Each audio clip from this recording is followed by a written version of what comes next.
네, 뉴스토마토 기자들이 취재한 스몰캡 기업 만나보는 순서입니다. 오늘은 정세진 기자 나와 있습니다. 안녕하세요. 예, 안녕하세요.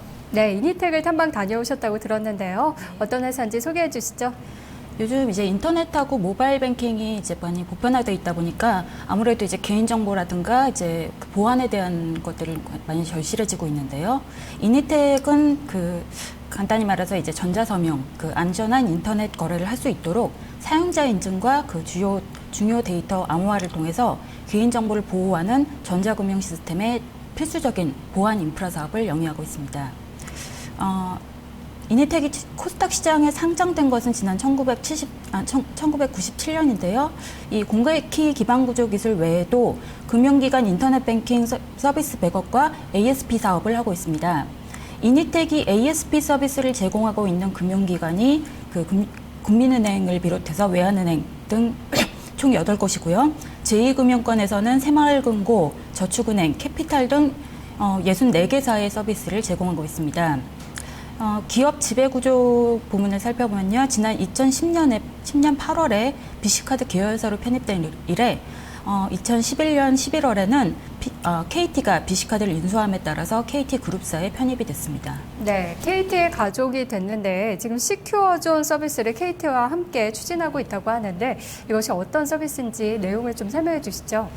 시큐어존은 쉽게 말해서 유클라우드라고 해서 KT가 제공하는 이제 웹상에 자기만의 어떤 파일이라든가 정보를 모아두는 공간이 있는데 그것을 이제 함부로 이제 외부인이 열람하거나 하지 못하게 하기 위해서 통합 위험 관리라는 장치를 설치해서 별도의 보안 공간을 설정해 제공하는 어떤 통합 보안 서비스를 말합니다.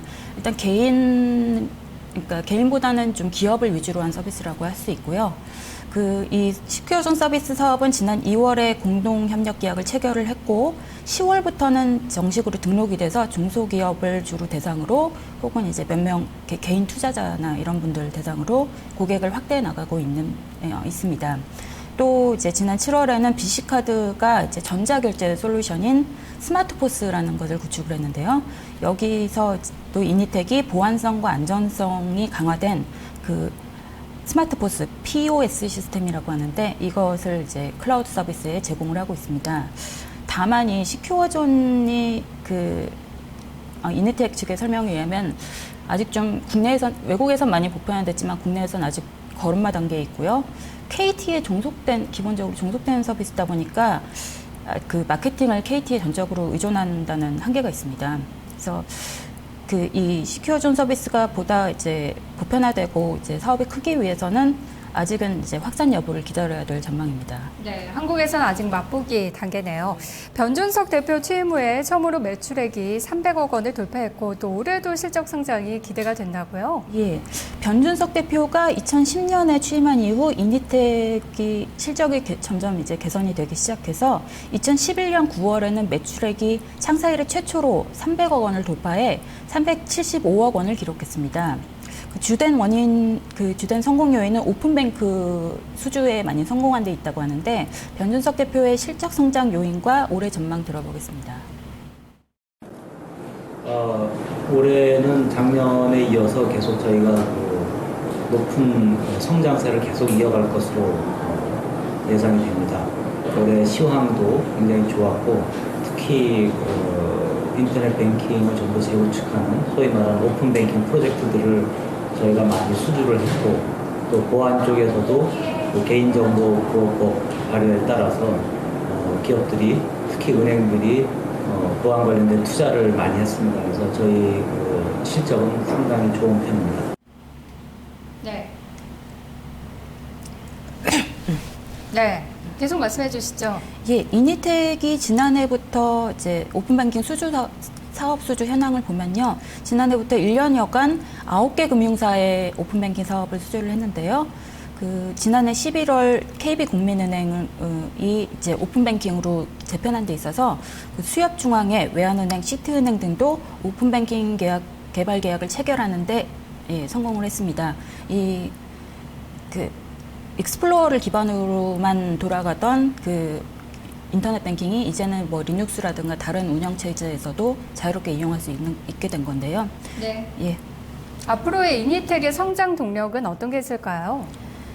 예, 바로 모바일 뱅킹 시장이 이니텍의 추가 성장을 예고를 하고 있습니다. 이니텍 측에서는 별도의 팀을 만들어서 인력을 확충하는 등 시장 확대에 대비하고 있는 상황입니다. 자세한 내용 들어보겠습니다. 스마트폰 이용자가 늘어나면서 스마트폰으로 뱅킹 거래를 하는 이용자들이 급속하게 늘고 있습니다. 굉장히 빠른 속도로 증가하고 있는데 그에 맞춰서 은행들도 스마트폰 뱅킹 시스템을 새로 다 구축하는 상황이고 또 그에 따라서 보안 제품들도 같이 많이 수주가 되고 있는 상황입니다. 앞으로 그 스마트폰 뱅킹은 단순한 뱅킹 거래뿐만 아니라 부가적인 서비스 또 마케팅 이런 부분들과 연결돼서 더 많은 그런 그 거래가 있을 것으로 예상이 됩니다. 네. 예, 한국은행이 지난 13일 발표한 2012년 3분기 국내 인터넷 뱅킹 서비스 이용 현황에 따르면 9월 말 현재 19개 금융기관에 등록된 모바일 뱅킹 고객 수는 3,330만 4천 명에 달하는 것으로 나타났습니다. 같은 기간 스마트폰으로 모바일 뱅킹을 이용한 건수 역시 1,325만 건에 이용 금액은 8,913억 원으로 전체 이용 실적의 각각 99.7%, 91.6%를 차지하는 등 무서운 성장세가 예상되고 있습니다. 네, 이니텍은 또 인적 자원 확보를 위해서도 공격적으로 투자하고 있다고요? 예, 모바일 뱅킹 성장에 대비해서 이니텍은 현재 이제 인적 자원에 대한 대폭 투자를 확대하고 있는데요. 지난달 31일 이니텍은 2012년 하반기 신입사원 공개 채용을 시작해 현재 면접 전형을 진행 중입니다. 예, 변준석 대표의 그 인재사항 들어보겠습니다. 네, 올해 저희 회사의 그 대졸 신입사원을 대폭 확대할 예정인데요. 저희 회사의 비전과 어떤 그런 필요한 인재상에 맞는 대졸 신입사원들을 직접 뽑아서 저희가 직접 육성할 예정입니다. 특히 하고자 하는 열정이 강한 신입사원들을 중심으로 해가지고 저희가 가고자 하는 비전에 맞게 인력을 확충할 예정이고 특히 개발자들을 많이 뽑기 때문에 개발자들에 대해서는 어떤 개발자로서의 기본적인 역량과 자질 이런 부분들을 집중적으로 볼 예정입니다. 네, 그렇다면 이니텍의 재무 구조나 실적 전망 그리고 투자 포인트들 이런 것들 종합적으로 말씀을 해주시죠. 예, 이니텍의 2011년 12월 현재 자산 총계가 총 1,776억 원이고요. 이 중 유동자산이 242억 6,300억 원으로 비유동자산에 비해 비중이 높습니다. 부채 역시 758억 7천만 원으로 자산에 비해서 크지 않아서 재무구조가 안정적이고 또 단기 차익금도 없는 상태입니다. 영업이익률을 15.02%로 동종업계보다 다소 낮다는 얘기가 있는데 이는 부가가치가 낮은 SI, 정보시스템 구축 서비스 매출 비중이 높기 때문인데요. 최근에 주가 흐름을 보면은 지난 9월까지 좀 흐름이 저조했다가 지난달 중순 한 차례 급등한 후에 조정 국면에 있습니다. 지난달에 외국인 차익 실현 매물이 있었지만 특별히 리스크는 아닌 걸로 파악되고 있고 유통이 확대되면서 거래량이 늘고 있는 상황입니다. 또 모바일 뱅킹 확대와 인적 자원 투자, 안정적인 재무 구조 같은 점들을 감안할 때 이니텍에 대한 매수 관점이 유효하다고 판단됩니다. 네, 정세지 기자 오늘 말씀 잘 들었습니다. 감사합니다. 스몰캡 리포트 오늘은 이니텍에 대해 살펴봤습니다. 현재 코스피 지수는 0.18% 조정을 받고 있습니다. 1907선 부근이고요. 코스닥 지수는 소폭의 강보합권입니다. 0.01% 상승하며 498선으로 500선 회복을 다시 못하고 있습니다. 남은 시간대 전략 잘 세우시기 바랍니다. 고맙습니다.